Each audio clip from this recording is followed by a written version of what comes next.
Bonjour et bienvenue dans la chaîne Mathématiques Science. Aujourd'hui, je prends et expliquer une nouvelle vidéo, qui est une vidéo tout simplement en mathématiques pour les premières spécialités.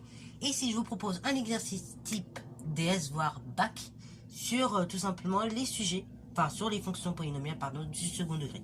Alors donc exercice type bac sur les fonctions polynomiales du second degré, qui peut également servir d'exercice type DS puisque je l'ai donné dans le sujet DS, ok, que j'ai préparé donc cet été pour ceux qui veulent savoir. Alors du coup d'ailleurs pour cet exercice-là en particulier, donc vous pouvez le voir dans mon drive qui normalement est dans la playlist mathématiques première, enfin dans toutes les playlists en fait de mathématiques de première.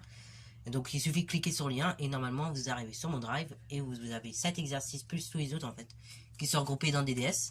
Et après vous avez même maintenant la correction de chacun des exercices du DS, ok. Donc comme ça vous permet aussi de vous évaluer un petit peu en autonomie sur un chapitre dont vous avez besoin. Alors du coup, exercice numéro 2, noté sur 10 points.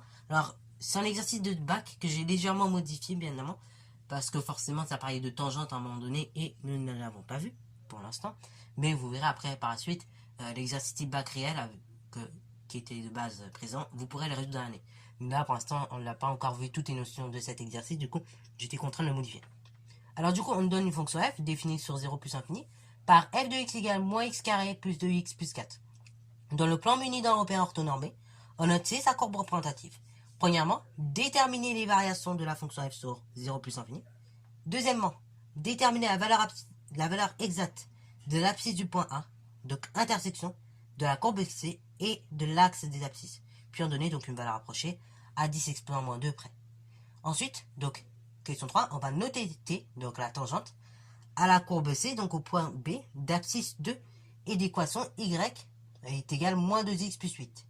Donc ainsi quel sera le sens de variation de cette tangente, donc de cette droite.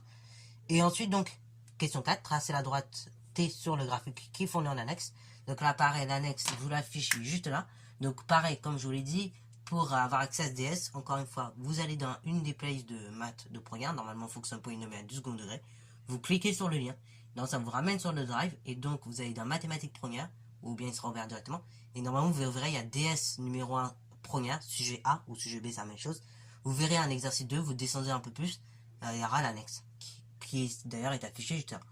Ensuite, question 5, étudier sur R+, donc l'ensemble des réels positifs, la position relative entre la courbe C et la droite T. Et la deuxième question, donc on dit que la société Lego reçoit une commande de l'entreprise Rapide Resto, qui lui demande de confectionner des Lego dans des plaques rectangulaires de largeur 4 décimètres et de hauteur 8 décimètres, selon le modèle que vous voyez juste en dessous. Le bord supérieur donc, du Lego est modélisé par la courbe C, tracée dans le repère temps normé, figurant sur l'annexe dont l'unité graphique est le décimètre, donc dm. Et on dit que les figures ne sont pas d'échelle. Et la question qui est ensuite indiquée par en dessous, c'est d'un souci d'économie, l'entreprise, donc Lego, espère pouvoir réaliser les deux logos identiques en fait sur la même plaque, en la coupant le long de la diagonale. Est-ce que cela est possible? Donc justifié à l'aide des questions précédentes. Donc là, à l'aide des questions précédentes, ça va être surtout à l'aide de la question 5 que vous avez répondu au départ. Alors, du coup, je vous laisse mettre la vidéo en pause pour réaliser cet exercice qui est assez long et conséquent, mine de rien. Et après, donc, je vais tout simplement corriger. Sur ce, donc, correction. Alors, déterminer les variations de la fonction f sur 0 plus infini. Donc là, pareil, il y a plusieurs façons de répondre à ces questions. Dans le corrigé, il me semble que j'ai fait des phrases. Là, pour vous montrer une autre façon de répondre, je vais tout simplement réaliser un tableau de variation de notre fonction f. Bien sûr, encore une fois, plusieurs façons de faire. Soit vous rédigez les phrases, hein, voilà, ça peut être fait comme ça. Ou soit vraiment, vous faites un tableau de variation. Et donc, il n'y a pas de souci. Alors du coup, pour faire un tableau de variation, comme ici on est sur une fonction polynomiale de second degré, et ben il nous faut alpha déjà. Ok. Donc je détermine la valeur de alpha tranquillement. Donc je sais que c'est moins b sur 2a, c'est-à-dire l'opposé de b. Donc l'opposé de b c'est 1. Enfin l'opposé de b pardon c'est 2, puisque tout simplement et ben b vaut 2, donc l'opposé de b c'est moins 2, divisé par 2a, donc 2 fois la valeur de a, c'est-à-dire 2 fois moins 1. Là, moins par moins, plus, donc 2 divisé par 2 fois 1, donc 2. 2 divisé par 2, 1. Ok, ça c'est alpha. Donc là, alpha que j'ai trouvé, c'est le réel pour lequel f change de variation. Maintenant, on va déterminer, justement, si la valeur de bêta, qui va correspondre donc à l'extrénum. Donc l'extrénum bêta, est égal à f de alpha, c'est l'image de 1, c'est-à-dire c'est l'image de 1, pardon. Et donc, c'est-à-dire que tu remplaces 1 partout, ok. Dès que tu vois x, tu remplaces 1. Donc ça fait moins 1 au carré, plus 2 fois 1, plus 4. Moins 1 carré, ça fait donc 1, ça fait moins 1 tout court. 2 fois 1, 2, plus 4. 2 et 4, 6, moins 1, 5. Donc ainsi, si je réalise rapidement mon tableau de variation, donc là il me faut deux lignes. Une ligne pour tout simplement les réels x. Donc là 0 on a dit plus infini. Et après une autre ligne pour les images f de x. Une ligne donc pour 0. Enfin après une ligne pour f de x. Et donc sur la ligne de f de x je vais mettre les flèches. Et sur la ligne de l'ensemble des définitions je vais mettre également alpha. Donc il vaut 1. En alpha, et là justement pour voir si les flèches elles vont monter ou descendre, et bien là tout de suite il me faut la valeur de A. Ici A est égal donc moins 1, qui est un nombre négatif. Donc si j'ai bien appris mon cours, je sais que quand alpha A est négatif, pardon, et notre fonction f est d'abord strictement croissante de moins l'infini jusqu'à alpha, et ensuite strictement décroissante de alpha jusqu'à plus infini. Ok. Bon, une fois que c'est fait, et ainsi vous savez que vous allez tracer une flèche qui monte et une flèche qui descend. Voilà, ça c'est pas le plus dur. J'indique bien des valeurs. Donc là, en 1, je sais qu'on a 5. Et en 0, c'est f de 0. Donc là, je vous donne directement, ça fait 4. Vous pourrez vérifier. On va remplacer x par 4, par 0. Vous allez obtenir 4. Puisque moins 0 au carré, 0. 2 fois 0, 0, plus 4, donc 4. Ok. Bravo. Oui, parce que le réel C, je ne l'ai peut-être pas dit suffisamment deux fois, mais le réel C, en fait, ça correspond également à l'ordonnée à l'origine. C'est le nombre qu'on a tel que f de 0 est égal à ce nombre. Ok. Alors, donc ça, c'est pour la question 1. Donc là, c'est fait. Maintenant, donc deuxième question, il s'agit tout simplement de déterminer la valeur exacte du point A, qui est à l'intersection à la fois de la courbe et de l'axe des abscisses. Donc en quelque sorte, quand je cherche à déterminer le point d'intersection entre la courbe et l'axe des abscisses, on peut peut-être se représenter la situation. Qu'est-ce que je cherche à faire? Donc là, rapidement, voilà un repère. Une courbe représentative d'une fonction polynomiale du second degré avec un A strictement négatif. Donc quand je cherche à déterminer l'intersection entre la courbe et l'axe des abscisses, je cherche à déterminer les coordonnées de lui là, de ce point que je place en bleu. Juste là. Voilà, vous voyez? Et donc, quand je cherche à déterminer les coordonnées de ce point là, qui coupe à la fois la courbe et l'axe des abscisses, qu'est-ce que je cherche à faire en fait? Je cherche à déterminer l'ensemble des réels qui vont vérifier tout simplement f de 0. Ok? Bravo. Mais f de 0, ça revient à chercher les racines de f. Donc en fait, on va tout simplement déterminer les racines de f.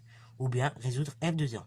F de x égale 0. Donc f de x égale 0 équivaut donc à moins x carré plus, donc moins x on a dit au carré, plus 2x plus 4 égale à 0. Ok, bravo. Alors là, quand vous avez une équation comme ça, le mieux donc ça va être tout simplement de passer par un.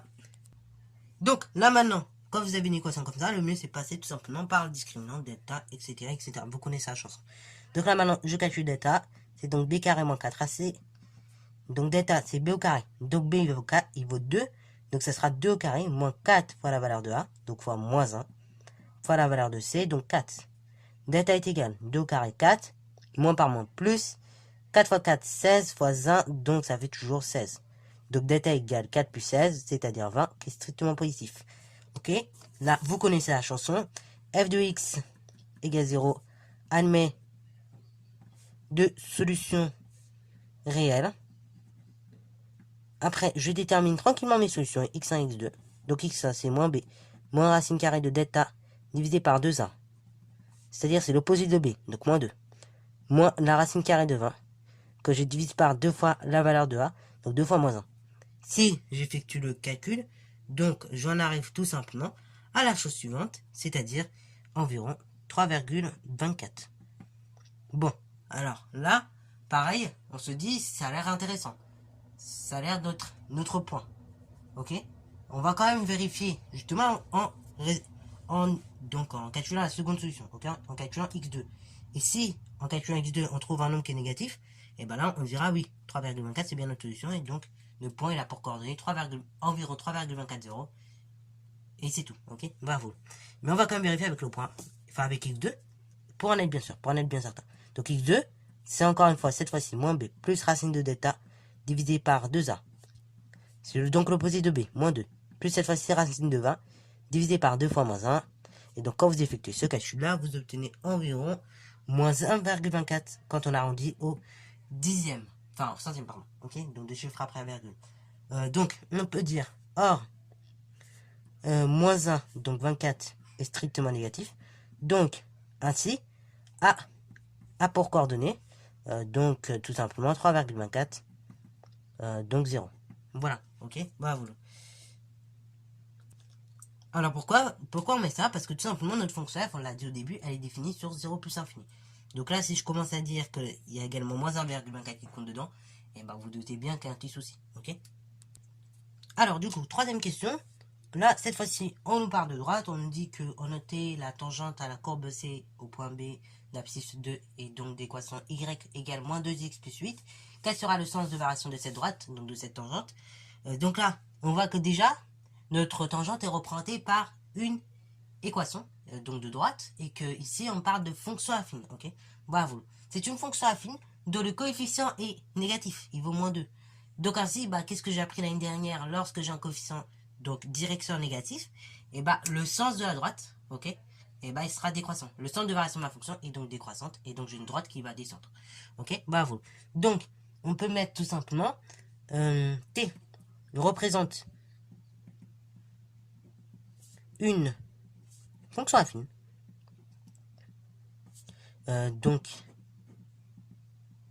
avec un coefficient directeur A, qui est égal, donc on a dit, à moins 2, qui est strictement négatif. De ce fait, comme moins 2 est strictement négatif, donc cette droite sera strictement décroissante, ok? Bravo. Ou bien notre fonction sera strictement décroissante, ok? Donc d'ailleurs, comment dire, cette question serait mal formulée. Genre, je veux dire, cette fonction est... Quelle sera le sens de variation de la fonction associée de la fonction qui est représentée par la droite? Bon, c'est pas trop grave, mais voilà, c'était ça que je voulais vous dire. Bon, donc on va dire que cette droite est strictement décroissante, ou cette fonction. La fonction représentée par la droite est strictement décroissante, ok? Alors, ensuite, quatrième question. Tracer la droite, donc tout simplement sur le graphique fourni en annexe. Donc là, rapidement, je vous fais les graphiques. Et après, donc, on va tracer la droite ensemble. Alors bon, là, malheureusement, comme à défaut d'encre et de matériel, bon, c'est pas trop grave. C'est pas trop grave, du coup, je vous ai refait la courbe rapidement. Alors bon, ça ressemble plus ou moins à celle qui vous était donnée. Vous, normalement, sur la photocopie, ça va être nettement plus propre et plus précis que moi. Alors là, ça sera mieux arrondi. Donc, du coup, il s'agit de tracer notre droite. Hein. Donc, notre droite d'équation y égale moins 2x. Donc, on a dit plus 8. Ok. Donc, déjà, je regarde. Mon ordonnée à l'origine, c'est donc indiqué tout seul. Donc, on a dit plus 8. Donc, je place un point en plus 8. Et après, mon coefficient directeur, c'est moins 2x. Ça veut dire que quand je me déplace de 1 vers la droite, et ben, je descends de 2 unités vers, tout simplement, vers le bas. Ok. Puisque c'est moins 2x. Et ainsi, j'arrive ici. Et après, donc, je relie mes deux points tranquillement. Donc, le long de la droite. Et voilà. Ok, je relie mes deux points comme ceci. Et là, j'ai tracé ma droite T. Ok, bravo. Donc là, pareil, bah voilà, ça fait faire des révisions de secondes. Normalement, c'est des choses que vous avez déjà vues. Alors, cinquième question. Dans un premier temps, étudier la position relative entre notre droite T et donc notre courbe représentative. Ok, bravo. Donc, notre courbe représentative, c'est-à-dire donc la courbe C. Alors, on va juste faire un petit truc. On note. Alors, moi, j'ai noté F'. Mais il faut savoir que F' en général, en maths, on n'aime pas trop. Voilà, F' en général, on part pour les fonctions dérivées. Bon, là, comme on n'était pas sur les fonctions dérivées, c'est pour ça que je me suis permis. Mais normalement, F', c'est vrai que c'est pour tout ce qui est dérivation, primitive, choses comme ça. Donc, c'est rare qu'on note F'. Bon, moi, je vais plutôt noter G de X. Donc, la fonction qui est représentée par ses droites. C'est-à-dire, donc, moins 2x plus 8. Ok, on a G de X égale moins 2x plus 8. Ok, donc, on va... Comme il s'agit d'étudier la position relative entre une courbe et une droite, bah, ça va être entre deux courbes en fait. On va d'abord calculer la différence f de x moins g de x, ok.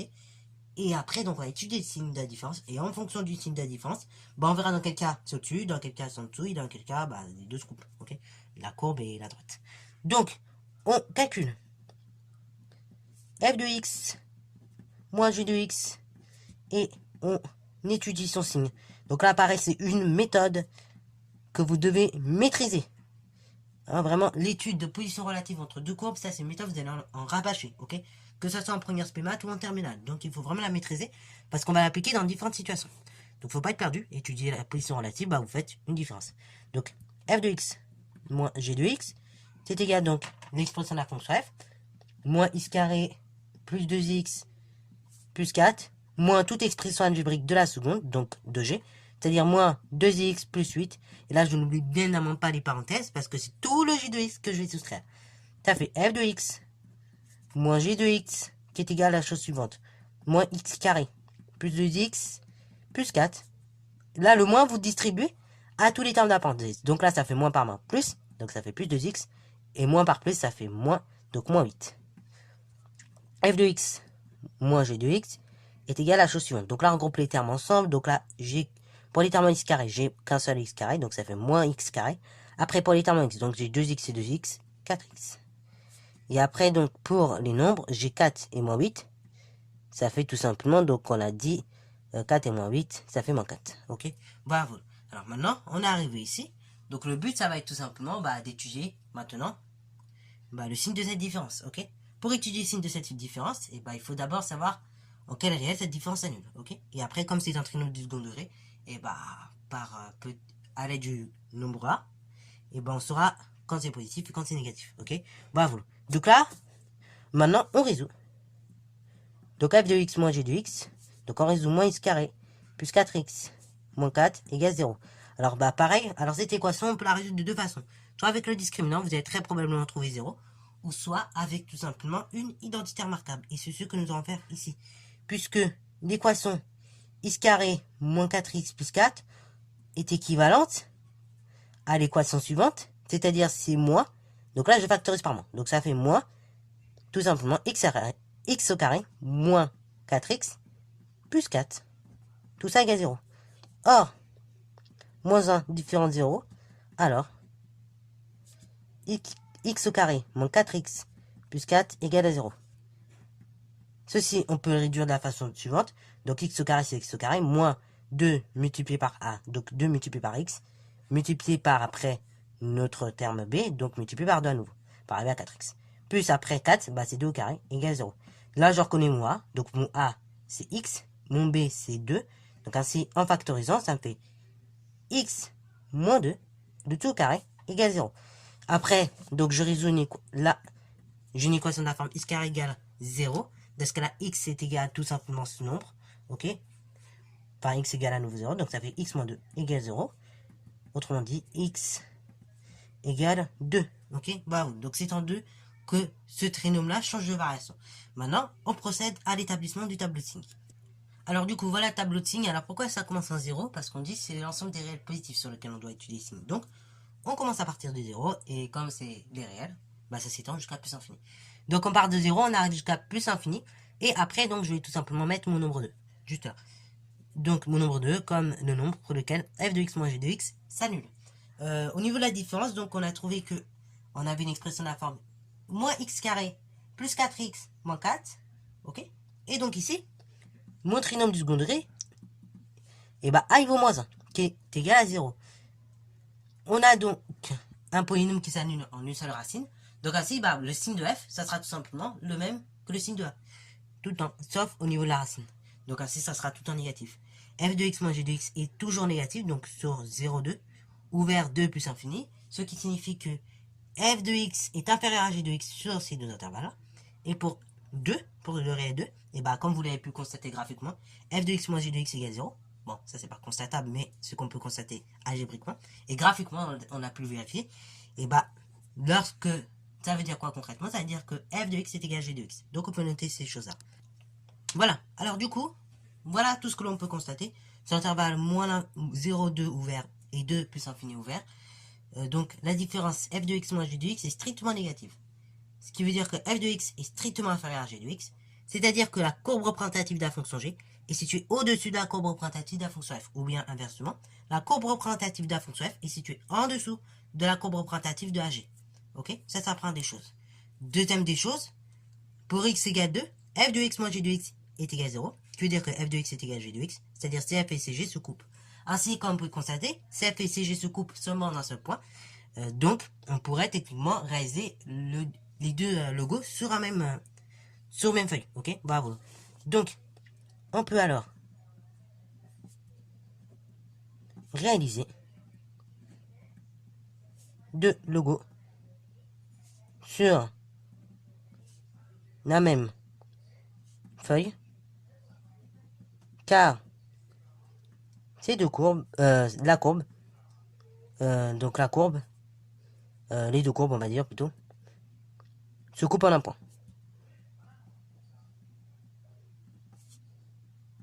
Donc les deux courbes se coupent en un point. Et point très important, CF est toujours en dessous de CG. Et sinon, CF est toujours en dessous de CG. Voilà, sur ce, c'est la fin de cette vidéo. J'espère qu'elle t'a plu. Si c'est le cas, n'hésitez pas à la liker, commenter. Bonne reste à toi en mathématiques et en sciences. Oui, maman.